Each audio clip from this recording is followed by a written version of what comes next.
از طرفدارای این کیک نرم و پنبه‌ای میشی، چون شکر و روغن نمیخواد و در عرض نیم ساعت حاضره. با اکوکوک همراه باشید. 3 عدد تخم مرغ،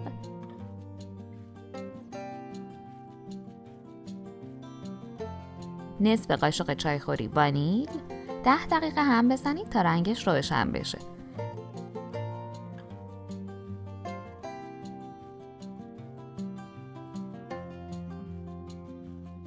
سه چهارم لیوان شیره انگور اضافه و مخلوط کنید.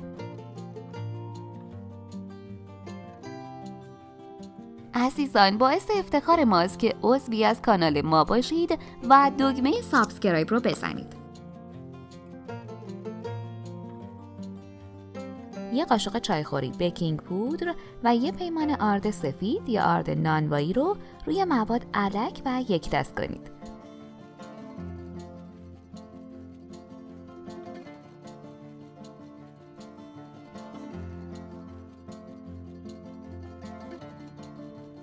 وسط کار دورگیری کنید تا کیک بوی تخم مرغ نده.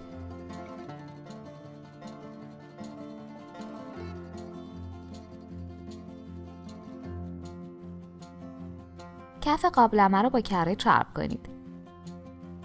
کمی آرد الک کنید.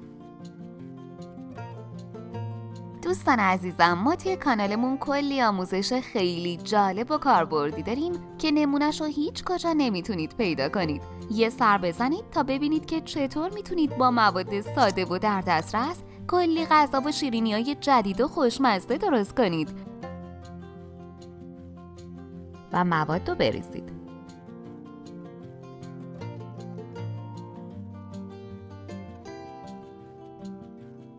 شعله پخش کن رو 10 دقیقه روی حرارت بذارید تا گرم بشه. قابلمه رو بذارید و درش رو با دم کنی ببندید. بعد نیم ساعت با سیخ چوبی تست کنید. اگه نچسبید آماده است.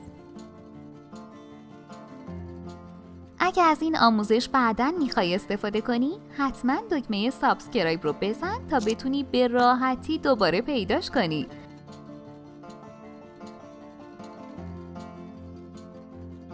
میتونید با سس شکلاتی و مغز تخمه آفتابگردان تزیینش کنید.